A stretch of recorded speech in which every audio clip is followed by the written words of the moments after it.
Well, those were the top stories. But in a big relief to Nestle India, the Bombay High Court has set aside the ban on Maggi noodles. However, the court has asked the company to give its samples for testing before the product goes on sale once again. The court said that laboratories where the tests were performed earlier were not authorized. The court also added, in a quote, principles of natural justice were not followed while banning Maggi noodles.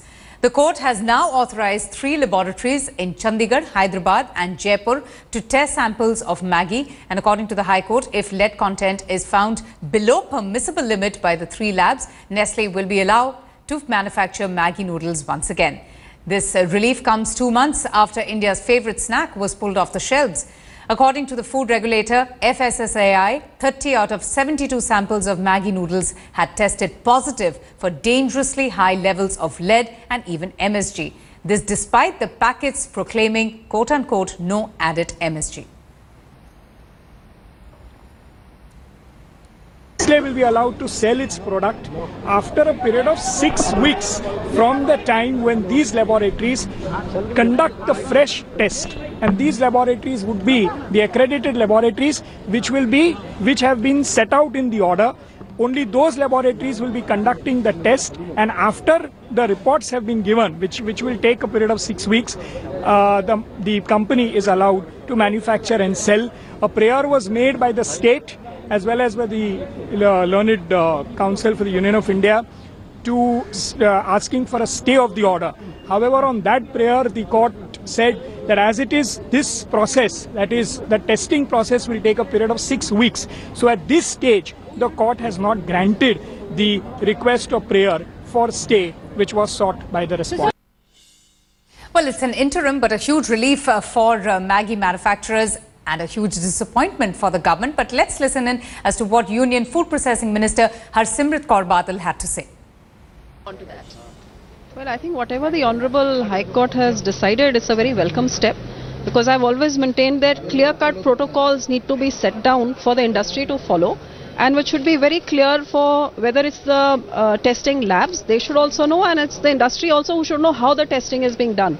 So I think those protocols must be set in place so that there's a very transparent manner which ensures that the people's health is taken care of as well as the industries is safeguarded. So it's a very welcome verdict. Ma'am, the High Court also says that Nestle was not given a chance to even explain their stance. So very pungent observations by the High Court on the issue. Well, like I said, that whatever the High Court has decided, it's very welcome, and I'm sure that it will lead to an improvement in the system for the industry as well as for the regulator. And that is the need of the hour, because the processing industry is one which is growing at a very positive rate.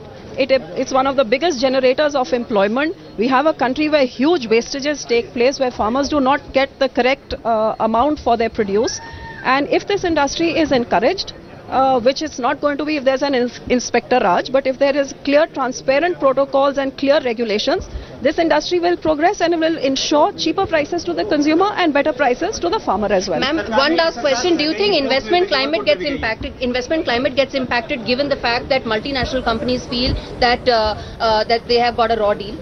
Of course it does. There's no doubt that the climate did get affected, and there was a lot of innovation and which was stalled due to this. There was a fear psychosis in the industry, which I have spoken about, and I think that the more steps that we take to ensure clear, transparent systems which safeguard the health of the people primarily, as well as giving the industry clear-cut indications as to the route that they have to follow, the protocols they have to follow, will be good for the industry and good for the people. Right. Ma'am, can I just do one tic-tac step back? Okay, the minister there welcoming the Bombay High Court order and demanding an urgent need for more transparency and clear-cut protocols. So why was Maggi banned in the first place, and what were the objections to it? Well, let's take a look at some of the reasons that was behind the Maggi ban. Well, it was found that the Maggi was 7 times the acceptable level of lead concentrate at that point of time. There was also high levels of monosodium glutamate, MSG, that was found in those samples that was tested in those labs. The Maggi in hot soup, in fact, was even stated to be very dangerous and had a very high content of lead for young children, which, according to the government at that time said could lead to development delay. In fact, that was what the food safety regulator had to state. And it even went on to state that the high lead content could be very harmful and damage to nerves and vital organs, especially in young children. It could also lead to abdominal pain. In fact, it even said that high lead content could lead to high blood pressure and even digestive issues, along with nerve disorders, muscle joint pains, memory concentration problems. And along with that, they even stated that burning sensation in the mouth, along with head and neck, weakness in arms and leg, along with rashes, headaches and allergies was also cited to be, resulted as a result of that high content of lead in Maggi. And if you're expecting Maggi to be available on your shelves now very soon, it's not really going to happen, because Maggi sales, though have been cleared, the noodles will not be available in the market just as of now. According to sources, it will take anywhere up to 6 weeks to first get these samples cleared. And it will be only after these samples, when they're clear, that manufacturing will begin, and some more time will be given to the Maggi manufacturers. And the trouble also is not really over just as yet for Nestle, the main manufacturer for Maggi, the company that manufactures this very popular snack, with the government filing very recently a 640 crore rupee lawsuit against them.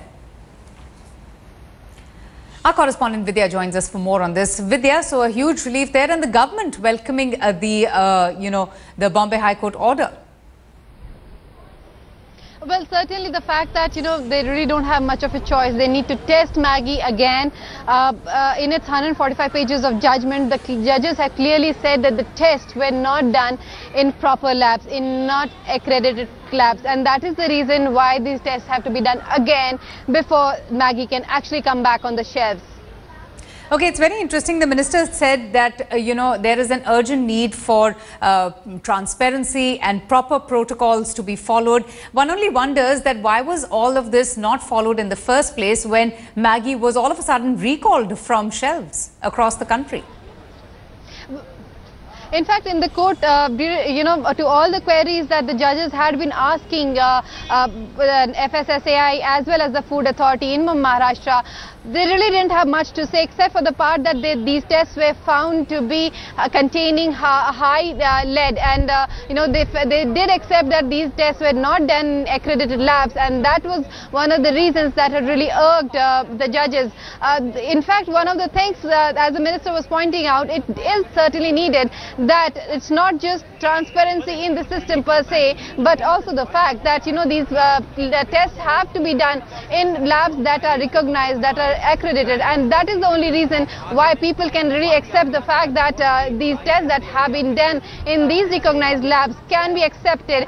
When one eats Maggi, one is very sure that these tests were done properly, and that's why it probably does not have high lead if it says so, and that's why I can really consume it. The faith of the consumer is certainly of importance here, and Maggi and Nestle will take a couple of months at least to get this faith back. Only if the results are proven can they really be back on the shelf.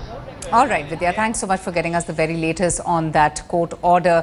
Well, clearly, Maggi lovers will be waiting with bated breath to get access to their favorite snack. Meanwhile, there are some others who are exercising caution. They're not really reacting and are waiting for those samples to be brought back following those tests that has been ordered by the court. And I even spoke to a consumer right activist, Mr. Bijon Mishra, and this is what he had to say.